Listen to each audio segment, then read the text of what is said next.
भारत देश है ये, यहां क्रिकेट स्पोर्ट्स नहीं है, धर्म के रूप में माना जाता है। दुनिया के सबसे बड़े देशों में, इतनी पॉपुलेशन वाले देश में, जहां पे 6 से ज्यादा धर्म है और आज 22 से ज्यादा भाषाएं हैं और कितने प्रकार के लोग, लेकिन एक आदमी नहीं मिलेगा जो सचिन तेंदुलकर को ना जानता हो। तेंदुलकर एक ऐसे व्यक्ति जिनको कोई डेटा डिफाइन नहीं कर सकता। नमस्कार, मैं विवेक बिंद्रा वापस आ गया हूं, फाउंडर एंड सीईओ बड़ाबिजनेस.com।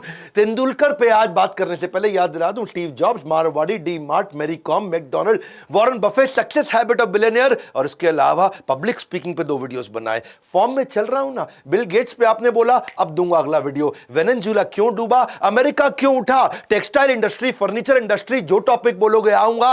आज ही वो दिन है। जन्मदिवस की बहुत बहुत शुभकामनाएं। क्रिकेट के भगवान का आज जन्म हुआ 24 अप्रैल 1973। पिता श्री रमेश तेंदुलकर, जो कि एक मराठी नॉवेलिस्ट और एक पोएट हुआ करते थे। इनकी माता श्रीमती रजनी तेंदुलकर, इंश्योरेंस एजेंट। सचिन नाम क्यों रखा, क्योंकि म्यूजिक डायरेक्टर, म्यूजिक बहुत पसंद करते थे। सचिन देव बर्मन के नाम पे 24 साल क्रिकेट खेलने के बावजूद शांत, डाउन टू अर्थ, कोई एटीट्यूड नहीं इस संसार में और कोई कंट्रोवर्सी में आज तक नहीं फंसे। 11 साल की उम्र में क्रिकेट खेलना शुरू किया। टेस्ट डेब्यू पहला 16 साल की उम्र में। एजुकेशन डिफाइन नहीं करता आपकी सफलता को, केवल 10वीं तक पढ़े थे। ये सबसे ज्यादा स्कोर मारने वाले 100 इंटरनेशनल सेंचुरीज इंटरनेशनल क्रिकेट में, वनडे इंटरनेशनल टेस्ट मिला के 663 मैचों में 34,000 से ज्यादा रन। मैथ्यू हेडन कहते हैं, अगर मैंने भगवान देखा है तो वो भारत के लिए 4थी पोजीशन पे बैटिंग करने आता है। इनकी जो अपनी खुद की किताब प्लेइंग इट माय वे, इनकी ऑटोबायोग्राफी, वो वर्ल्ड रिकॉर्ड बना दिया। किताब छपने से पहले 1.5 लाख से ज्यादा कॉपियां उनकी बुक हो गई। ये स्टीव जॉब्स से भी बहुत ज्यादा था। स्टीव जॉब्स को भी इतनी बुकिंग नहीं मिली। ये क्रिकेट के ऐसे रोल मॉडल जो पब्लिक अपीयरेंस में बिलीव नहीं करते, ज्यादा शो शाह में बिलीव नहीं करते, डिसिप्लिन लाइफ, सोशलाइज करना नहीं है, पेज 3 पार्टी से इनको कोई मतलब नहीं है, सोशल इवेंट में जाते नहीं, डिनर केवल घर पे करते हैं। Stadium hotel house, house hotel stadium, stadium hotel house, house hotel stadium, stadium hotel house, house hotel stadium. इतना ही है जैसे कृष्ण के लिए कहते हैं वृंदावन परित्यज्यम पादेकम न गच्छति। कृष्ण वृंदावन को छोड़कर कहीं नहीं जाते, वैसे ही सचिन तेंदुलकर स्टेडियम के अलावा कहीं नहीं जाते। पहले व्यक्ति स्पोर्ट्समैन जिनको भारत रत्न मिला, यंगेस्ट रेसिपिएंट रहे हैं। वैसे पद्म विभूषण, पद्मश्री, राजीव गांधी खेल रत्न अवार्ड, अर्जुन अवार्ड और साथ में तो आप जानते हैं राज्यसभा के मेंबर। ये प्रैक्टिस में जिंदगी भर बहुत बिलीव करते थे। इनकी जिंदगी प्रैक्टिस से ही चली थी। सुबह 6 से 10 नेट प्रैक्टिस करना, 10 से शाम 5 बजे तक क्रिकेट का मैच खेलना और शाम को 6 से 8 इनके कोच आचरेकर जी, रमाकांत आचरेकर जी के साथ प्रैक्टिस कर, हारने के बाद प्रैक्टिस, जीतने के बाद प्रैक्टिस, इतना प्रैक्टिस, उठने के बाद प्रैक्टिस, सोने से पहले प्रैक्टिस, त्योहार हो तो प्रैक्टिस, व्यवहार हो तो प्रैक्टिस, 15 अगस्त को प्रैक्टिस, 26 जनवरी, 2 अक्टूबर को प्रैक्टिस, प्रैक्टिस प्रैक्टिस, 365 दिन प्रैक्टिस, लीप ईयर में 366वें दिन प्रैक्टिस। बहुत ज्यादा थक जाते थे रात को, शाम तक खेलते खेलते, तो रमाकांत आचरेकर इनकी विकेट पे 1 रुपए का सिक्का रख देते थे। बोला अगर तुमने इसको बोल्ड कर दिया, इसको आउट कर दिया, इसकी विकेट उखाड़ दी, तुमको 1 रुपया मिल जाएगा। बॉलर को बोलते थे, और नहीं कर पाए तो तेंदुलकर तू 1 रुपया ले जा, जो भी इसको आउट करेगा ये सिक्का उसका। इन्होंने 1 रुपए के कई सिक्के इकट्ठे किए। वैसे मार्क वॉन के बारे में बोलते थे कि इसकी बैटिंग देख के इतना मजा आता है कि मैं तो चाहता था कि पहले जब बॉलिंग करूं तो कुछ तो छक्के चौके मार ले, को देख के थोड़ा आनंद आए तो और बढ़िया से खेलें। ये एक जोड़ी कपड़ों में जिंदगी बिताई इन्होंने, एक जोड़ी कपड़ों में है जी। शुरुआत में इनके पास रिसोर्सेज नहीं थे, उसी को दोपहर में धोना और खाना खाने के बाद सूख करके पहना करके उसको पहन के भाग जाना, रात को फिर उसको धो लेना और सुबह उसी को पहन लेना। यूं ही नहीं कोई इंसान तेंदुलकर नहीं बन जाता, यूं ही कोई इंसान तेंदुलकर नहीं बन जाता। तुक्का थोड़े ही है कि वो क्रिकेट का भगवान कहलाता। सचिन और सौरभ की कहानी बताता हूं। एक बार दोनों एक ही रूम में थे 1992 में ऑस्ट्रेलिया की सीरीज में, और पहले 2 टेस्ट मैच बुरी तरह से हार गए। और हार क्या गए, बेसिकली तेंदुलकर रन नहीं बना पाए। बहुत परेशान थे तेंदुलकर, रात को 2 बजे उठ गए और कमरे के अंदर ऐसे ही प्रैक्टिस करने लगे, शीशे के सामने प्रैक्टिस कर। सौरभ गांगुली उठ गए, बोला क्या कर रहा है भाई, सो जा। बोला ऐसा कर मेरे भाई, तू यहां से उठ और जाके ड्रेसिंग रूम में सो जा, मैं तो ऐसी सारी रात प्रैक्टिस करूंगा। और उसके बाद अगले दिन 100 सेंचुरी मार के आए, सीधा 100 रन मारे और इससे तेंदुलकर ने मैच को ड्रॉ करा दिया। इनका एक रूल था, बल्ला बोलेगा, मैं नहीं बोलूंगा, बल्ला बोलेगा, बल्ला जवाब देगा। कई बार ये फॉर्म से और अपनी परफॉर्मेंस से आउट हुए थे, कई इंजरीज हो जाती है। जब इतने साल लगातार खेलो तो बहुत इंजरीज हो जाती है, और इंजरी के कारण जब ये फॉर्म से बाहर चलते लोग बोल देते थे इनको, कई बार कह देते थे कि अब तुम्हारा रिटायरमेंट का टाइम आ गया, अब छोड़ दो क्रिकेट, अब छोड़ दो क्रिकेट। ये जवाब नहीं दिए, इनका बल्ला जवाब दिया चौके छक्के और सेंचुरीज के माध्यम से। एक मैं कहानी बताता हूं, 16 साल के थे तब ये, जब पहली बार पाकिस्तान के खिलाफ मैच खेलने उतरे, उस दिन बारिश हो गई। और बारिश के कारण केवल 20 ओवर का मैच कर दिया गया और पाकिस्तान ने 158 रन मार दिए 20 ओवर में। और उस समय 20 ओवर में 158 रन ज्यादा होते, तब T20 का प्रचलन नहीं था। इंडिया की बैटिंग चल रही थी, 158 रन बनाने थे, 5 ओवर बचे और अभी 70 रन चाहिए। और उस समय इंपॉसिबल था, 30 बॉल पे 70 रन कैसे मारेंगे। सचिन ने डिसाइड किया, मुश्ताक अहमद मार रहे थे, एक के बाद एक कई छक्के ठोके। दूसरा छक्का तो ऐसा था कि खिड़की तोड़ दिया उनके ड्रेसिंग रूम की। और तब जो है ना, अब्दुल कादिर आए। अब्दुल कादिर शेन वॉर्न के बाद दूसरे सबसे लेजेंडरी स्पिनर दुनिया में माने जाते थे। और अब्दुल कादिर इसको बोले, ए बच्चे, इसकी बॉल पे क्या मारता है, मेरी बॉल पे मार के दिखा, मैं तुझे मारने नहीं दूंगा। ऐसे स्टॉमी शॉट्स मारे इन्होंने और उसी ओवर में 28 रन मार दिए। पहले ओवर में अब्दुल कादिर के 4 छक्के और 1 चौके की मदद से। इनका किताब में इन्होंने अपनी बताया कि कूल हेडेड हमेशा रखना है इन ऑल सर्कमस्टांसेस। सिद्धू का मानना है कि इनके दिमाग में कोई ऐसा कंप्यूटर है कि हर बॉल की कैसे बॉलिंग आएगी, हर बॉलर कैसे बॉल फेंकेगा, उसको कैलकुलेट कर लेते थे। बेसिकली इनका ना ऑब्सेशन हो गया था। ऑब्सेशन मतलब डीपेस्ट अटैचमेंट टू क्रिकेट। इनका एक बार इंडेक्स फिंगर का ऑपरेशन होना था। ये वर्ल्ड कप चल रहा था 2003, उसमें इनकी बहुत भयंकर इंजरी हो गई। तो किसी ने बताया, भाई अमेरिका जाओ, वहां जाके इलाज कराओ। ये अमेरिका पहुंचे, वहां पे वर्ल्ड कप खत्म होते ही इलाज करने गए तो वहां डॉक्टर को समझा दिया कि भाई ऐसा है, इसको चीरना मत हाथ को, इसी से मैंने बल्ला पकड़ना है। डॉक्टर बोला नहीं चीरेंगे। बोला दोबारा समझा रहा हूं, इसको चीरना मत, चीरना मत। इतना परेशान थे, इनको लगा इस उंगली के चक्कर में ऐसा ना हाथ बीच में चीर दे, मैं बल्ला ना पकड़ पाऊं बाद में। एनेस्थीसिया दे दिया डॉक्टर ने, बोला चुप कर, सो जा। एनेस्थीसिया दे दिया और ये एनेस्थीसिया भी असर नहीं कर पाया। ये नींद से अचानक सर्जरी के बीच में उठ गए। हाथ दिखाओ, हाथ दिखाओ, चीरा तो नहीं तुमने। इतना ऑब्सेशन है इनका कि क्रिकेट के लेजेंड होने के बाद भी सड़क पे कोई रास्ते में खेलता दिख जाए तो गाड़ी रोक करके वहां उनके साथ खेलने लगते। नेवर गिव अप स्पिरिट भी इनकी जबरदस्त रही है। 1989 का एक match India versus Pakistan Sialkot में था और ये इनका टेस्ट मैच था और इंडियन बैट्समैन की बेइज्जती बहुत हो रही थी क्योंकि वहां बाउंसर, यॉर्कर और पेसर्स। और बेसिकली दिक्कत यह थी कि वहां पे इमरान खान, वासीम अकरम और वकार यूनिस, इंडिया लूज कर रहा था अपने विकेट्स को। वो याद है मुझको आज भी दिन, 38 रन मारे थे और 4 विकेट डाउन चल रहे थे। सचिन तेंदुलकर आए खेलने के लिए और पाकिस्तान हंसने लगा, ये बच्चे को लेकर के आया। हाँ, और वकार यूनिस की भयंकर बाउंसर आई। ये कहानी आपने सुनी होगी कि वो नाक फट गया था उस समय। दूसरी तरफ सिद्धू थे और इधर तेंदुलकर थे और जैसे ही उसका नाक फटा, बहुत तेज बाउंसर, अच्छी नई बॉल थी, सीजन्ड बॉल थी। जब एक बार लगती है ना उनका पेसर तो आदमी का गेम ओवर हो जाता है। हाँ, और वहां पे आया उनका फिजियो, बोला भाई अब तो तू चल, तेरा ऑपरेशन करना पड़ेगा। ये बोले ना ना ना, मैं खेलेगा। By the time I reach the non-striker's end, I hear a squeaky voice.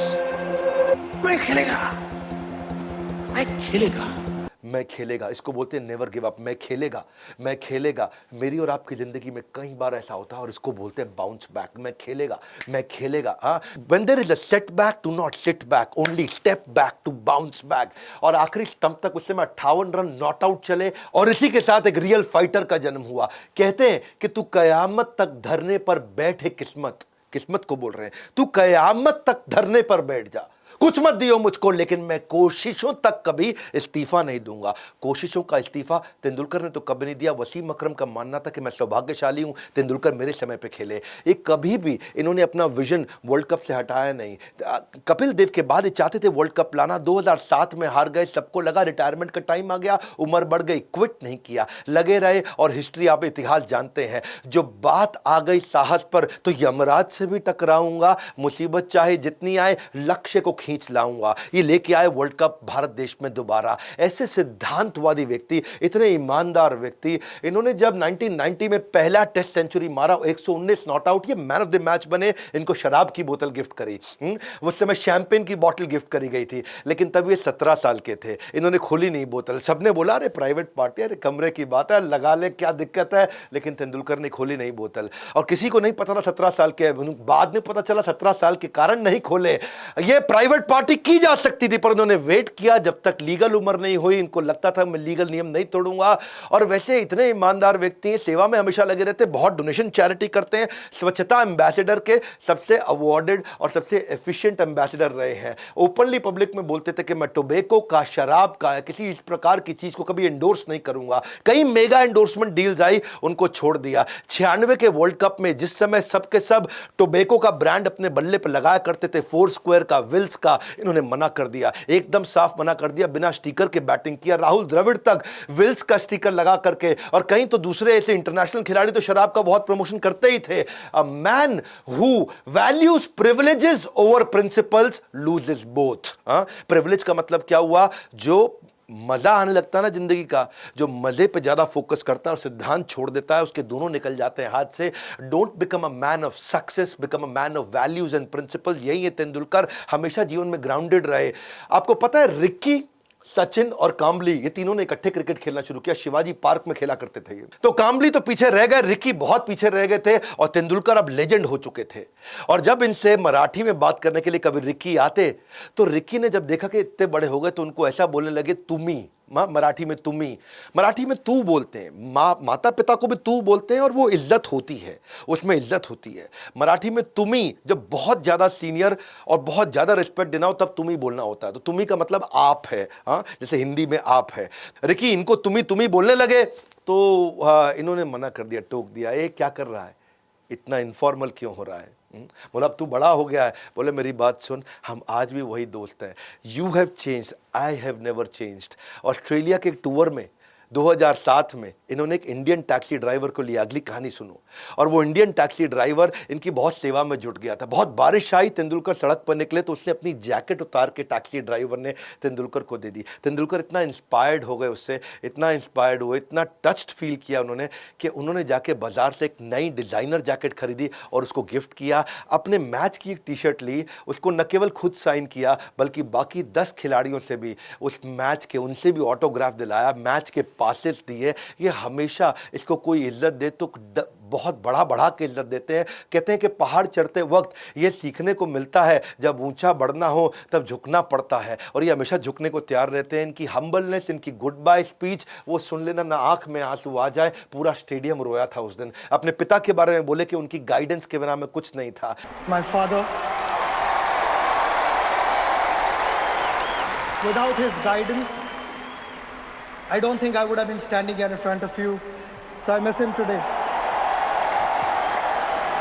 और वो कहते हैं कि मेरे पिता ने मुझसे कहा कि chase your dreams but make sure you do it without shortcuts. और वहां लोगों ने बहुत तालियां बजाई। मां के लिए बोला कि इतनी प्रार्थना करी, इतनी प्रार्थना करी, इतनी प्रार्थना करी कि मां की प्रार्थनाओं के कारण हूं। अंजलि इनकी पत्नी, वो कई बार उस दिन स्टेडियम में रोई। पूरा स्टेडियम, पूरा देश, पूरी दुनिया रोई थी इस समय। अंजलि डॉक्टर थी, लेकिन डॉक्टरी का प्रोफेशन छोड़ दिया। और क्या बोले कि अंजलि ने कहा कि मैं बच्चों का ध्यान रखूंगी, तुम क्रिकेट खेलो। और जैसे ही तेंदुलकर ने बात करी, अंजलि की आंखों से आंसू आ गए। The most beautiful thing happened to me in 1990 when I met my wife Anjali. So thanks for bearing with me and always staying by my side through the ups and downs. You are the best partnership I've had in my life.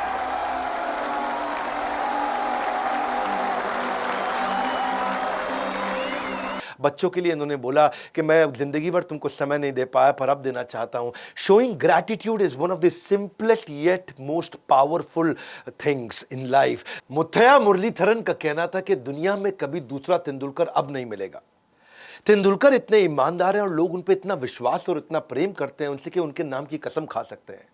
South Africa में एक बार वहां पे एक Dennis नाम का umpire उस match में, जो कि इंग्लैंड से था, खुन्नस खाया हुआ था इंडियन से, और उसने तेंदुलकर पे इल्जाम लगा दिया। और बल्कि तेंदुलकर पे नहीं, 6 खिलाड़ियों पे लगा दिया। तेंदुलकर के अलावा वीरेंद्र सहवाग, गांगुली, हरभजन सिंह, शिव सुंदर दास और दीप दास गुप्ता, इन 6 पे उसने बैन लगाने के लिए बोला ये गलत काम कर रहे हैं। और तेंदुलकर को तो कहा कि ये बॉल के साथ टैंपरिंग कर रहा है, इसने छेड़छाड़ किया है। तो तेंदुलकर को सस्पेंड करा दिया अगले मैच के लिए। इंडियन टीम ने प्रोटेस्ट कर दिया, बोले तुम किसी को बोल सकते हो दुनिया में, तेंदुलकर के लिए नहीं बोल सकते। उसने नहीं ऐसा कभी किया होगा। और डेनिस को जब बोला गया कि तुम आकर के प्रेस कॉन्फ्रेंस में सफाई दो, तो डेनिस से जवाब देते बना नहीं।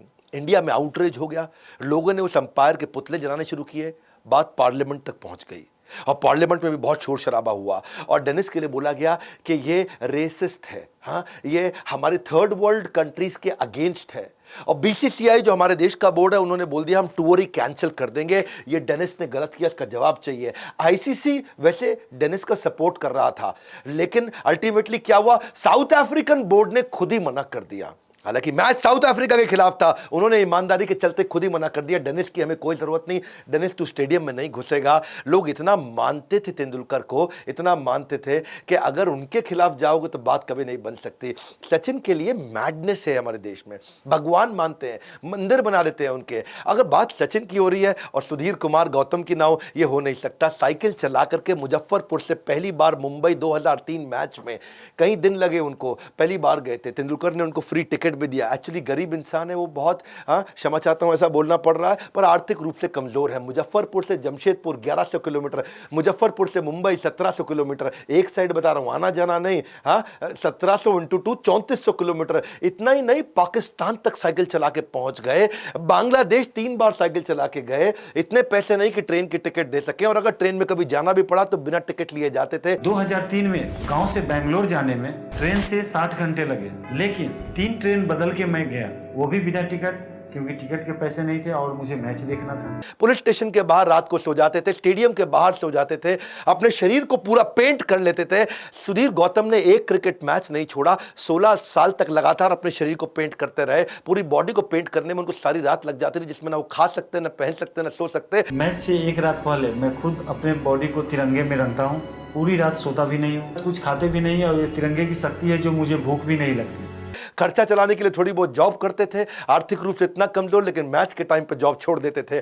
2010 में एक दफा तेंदुलकर से मिलने का उन्होंने बहुत प्रयास किया, तो वहां पुलिस वाले ने उनको पीट डाला और तेंदुलकर को बहुत गुस्सा आया। बाद में पुलिस वाले ने माफी भी मांगी। सचिन तेंदुलकर हर टिकट, हर मैच की उनको फ्री दिया करते थे। आज तेंदुलकर उनसे फोन पर रेगुलरली बात करते हैं। 2011 का वो प्राउड मोमेंट जब हमारा देश वर्ल्ड कप दूसरी बार लेकर के आया था, तेंदुलकर ने जैसे वर्ल्ड कप हाथ में लिया, हाथ में लेने के बाद इन्होंने इसको अपने कमरे के अंदर बुलाया, ड्रेसिंग रूम में बुलाया, और इसने भी कप हाथ में लिया। तेंदुलकर ने इसके साथ फोटोग्राफ लेके सोशल मीडिया पे शेयर करी। प्यार तो इतना कि लोग तेंदुलकर के नाम के कई कई प्रकार के टैटू बना लेते हैं। ये कहानी जो बताने जा रहा हूं मिस नहीं कर सकता। 1999 उनकी जिंदगी की सबसे इमोशनल सेंचुरी थी। वर्ल्ड कप चल रहा था, इंडिया साउथ अफ्रीका से हार चुका था, 2 मैच और थे, एक जिम्बाब्वे एक कीनिया।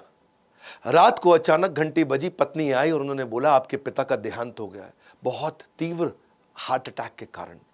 तेंदुलकर को वापस लौटना पड़ा अपने पिता को अंतिम संस्कार, उनका क्रिमेशन के लिए।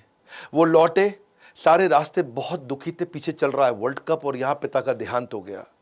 पिता को अंतिम संस्कार करने के बाद वो रो रहे थे, बहुत दुखी थे। और क्योंकि देखिए सचिन तेंदुलकर इंस्पिरेशन है देश के लिए, टीम के लिए इंस्पिरेशन है, उनकी एब्सेंस के कारण भारत जिम्बाब्वे से भी हार गया।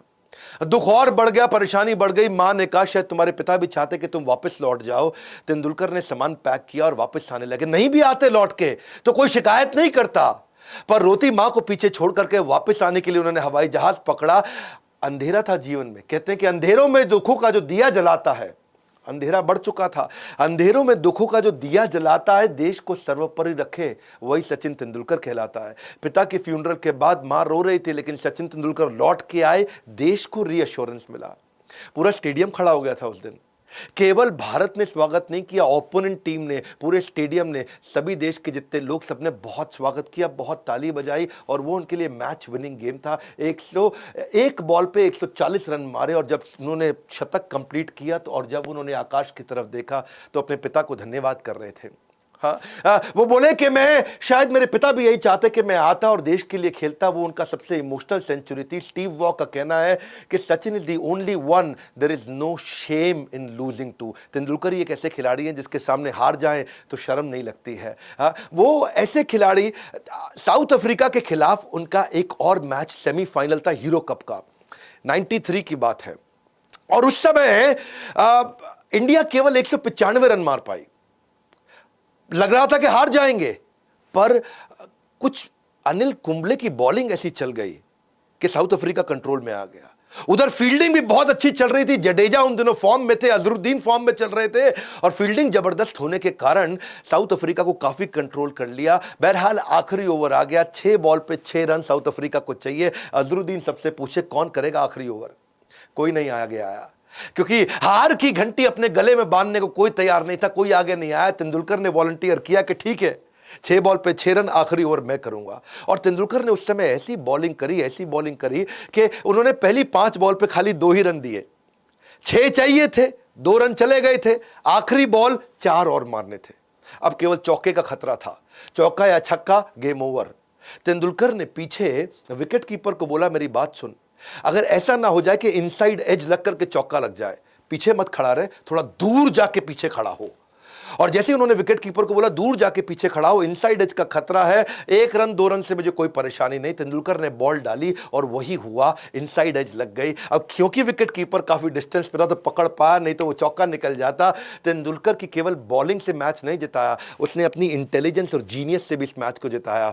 मार्क टेलर का कहना है कि हम टीम इंडिया से कभी नहीं हारे, हम तो सचिन तेंदुलकर से हारे हैं। तेंदुलकर हमेशा प्लान बी लेके चला करते थे। अब एक दफा शेन वॉर्न की बॉल पे वो आउट हो गए और लंबा रन मारना चाहते थे। भारत को उस समय उनकी बहुत जरूरत थी, पर वो जब शेन वॉर्न की बहुत भयंकर स्पिन बाहर से निकल के आती, 70, 80, 90 डिग्री तक घूम जाती थी। शेन वॉर्न तो स्पिनिंग के राजा हुआ करते थे, लेकिन ये आए, अपने आप को कमरे में लॉक कर लिया, 3 घंटे तक कमरे में बंद किया और क्या सोचे कि मैं हर डिलीवरी की स्ट्रैटेजी बना के जाऊंगा अगले मैच के लिए। पूरा खेल सामने वाले की मानसिकता को समझने का है। तेंदुलकर मानते थे कि मैं केवल अगर अपनी बैटिंग के बारे में सोचूंगा ना तो सामने वाले की साइकोलॉजी को कंट्रोल कैसे करूंगा। एक बॉल को खेलने के 1 से ज्यादा तरीके होने चाहिए। तेंदुलकर एक बॉल को खेलने के कई तरीके लेके आए और सामने वाले की बॉलिंग को समझना, उसकी साइकोलॉजी को समझना, पूरा उसमें घुस जाना। तेंदुलकर इसमें मजबूत थे, जिंदगी भर अपनी स्ट्रेंथ पे आगे बढ़े। फास्ट बॉलर बनना चाहा करते थे, बचपन में सोचे मैं फास्ट बॉलर बनूंगा, लेकिन जब देखा कि बैटिंग अच्छी है तो बैटिंग पर स्टिक किया और अब दुनिया जानती है, इतिहास बन गया। कैप्टनसी में अच्छे नहीं थे, छोड़ दिया कैप्टनसी को, धोनी को आगे बढ़ाया। वीरेंद्र सहवाग का तो कहना है कि अगर कल मैं मर गया तो मुझे दुख नहीं होगा, क्योंकि मैं तेंदुलकर जैसे खिलाड़ी के साथ खेल चुका हूं। सचिन की जो किताब थी अचीविंग योर ड्रीम्स, ये मैं इसको कैसे मिस कर दूं। इसमें बड़ी अच्छी लेसन उन्होंने दी है। और जब मैं रिसर्च कर रहा था, किताब पढ़ रहा था उनकी, तो मैंने देखा एक कोट जो मुझको बड़ा पसंद आया, discipline and preparation is vital for success. वो जिंदगी भर डिसिप्लिन रहे, irrespective the level of your natural talent. तेरे पास जिंदगी में नेचुरल टैलेंट कोई नहीं, तू आज तक अपने टैलेंट को समझ नहीं पाया, कोई बात नहीं, टैलेंट नहीं भी है, लेकिन अगर डिसिप्लिन और प्रिपरेशन है, डिसिप्लिन और प्रिपरेशन है, डिसिप्लिन और प्रिपरेशन है, गेम चेंज हो जाएगा। तेंदुलकर ने किताब में बोला कि सर्कमस्टेंसेस बदलते रहेंगे, बी विलिंग टू इवॉल्व। अपने आप को इवॉल्व करो, बाहर निकालो with open mind if you want to reach the pinnacle of success. बोला अगर सफल होना चाहते हो तो 2 चीजें हैं, ओपन माइंड से इवॉल्व करते रहिए, लर्न करते रहिए। तेंदुलकर जिंदगी भर अपने मेंटर के आगे हाथ जोड़ के जीवन बिताया। जब रमाकांत आचरेकर जीवित नहीं रहे तो वो सबसे पहले उनको कंधा देने गए। जब उनकी किताब भी आई तो उन्हीं से विमोचन कराया। अपनी किताब में कहते हैं if you aim to be the best, need for a mentor can not be overstated. जिंदगी भर मेंटर रखे और हमेशा बोले रमाकांत आचरेकर जी की गाइडेंस के बिना शायद मैं अपने उस पोटेंशियल को पहचान नहीं पाता। ध्यान दीजिएगा, घनघोर अंधेरे में जब भी उजाले की आशा होगी, घनघोर अंधेरे में उजाले की आशा, वो रोशनी, घनघोर अंधेरे में जब भी उजाले की आशा होगी, वही सचिन जैसे महान खिलाड़ी की परिभाषा होगी।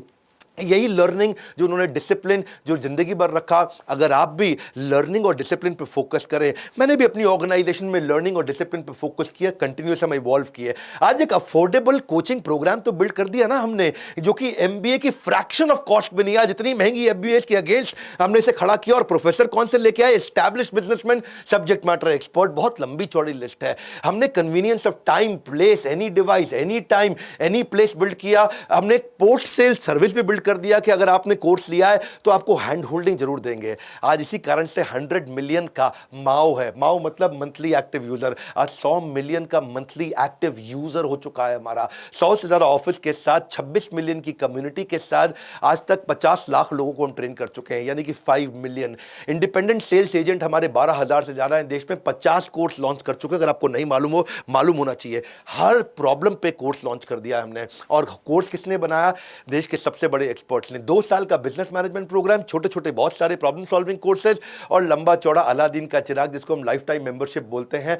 चाहे नंबर 1 HDFC लिमिटेड हो तो उनके हमने केमिस्ट्री को बना दिया। पैथोलॉजी में जो नंबर 1 उनको भी लेकर के आए। हैंडसेट में Xiaomi नंबर 1 उनको ले आए। ग्लोबल चेयरमैन फोर्ड मोटर के उनको उठा के लेके आए, साथ में इनको इन्वाइट किया, प्रोफेसर बने। बॉम्बे स्टॉक एक्सचेंज के धुरंधर खिलाड़ी, managing director and CEO। Dainik Bhaskar दुनिया का सबसे ज्यादा हिंदी का बिकने वाला अखबार, दुनिया के 4 4th रैंक का किसी भी भाषा में बिकने वाला अखबार पतंजलि के आचार्य बालकृष्ण आर्य सोडी हम छोड़ किसी को नहीं रहे, दुनिया के बेस्ट से बेस्ट प्रोफेसर्स को लेकर के आए। वैसे एक बात बताऊं, सचिन तेंदुलकर का आज जन्मदिन है, क्या आप उनको नीचे विश करना चाहेंगे? हैप्पी बर्थडे सचिन तेंदुलकर लिखना चाहेंगे? मैं ये जो फ्री वीडियोस लाने के इनिशिएटिव्स लेता हूं, पेड अगर आप नहीं भी ले पाते, फ्री वीडियोस कभी मत छोड़िएगा। नए आए तो सब्सक्राइब जरूर करिए, शेयर करिए, तेंदुलकर की ईमानदारी की कहानियां शेयर करिए, पहले ईमानदारी बाद में दुकानदारी। लाइक करके उत्साह नहीं बढ़ाएंगे? क्या अगला वीडियो कौन सा देखना चाहते हैं? मैं कमेंट बॉक्स को आके ध्यान से पढ़ रहा हूं, हर वीडियो को बनाने की कोशिश कर रहा हूं। हमारे साथ जुड़े रहने के लिए बोर्ड लाइन नंबर पे इन कोर्सेज को सीख करके अपनी जिंदगी को इवॉल्व करने के लिए, वीडियो शेयर करते रहने के लिए आप सबका हृदय की गहराई से मुस्कुराहट के साथ धन्यवाद।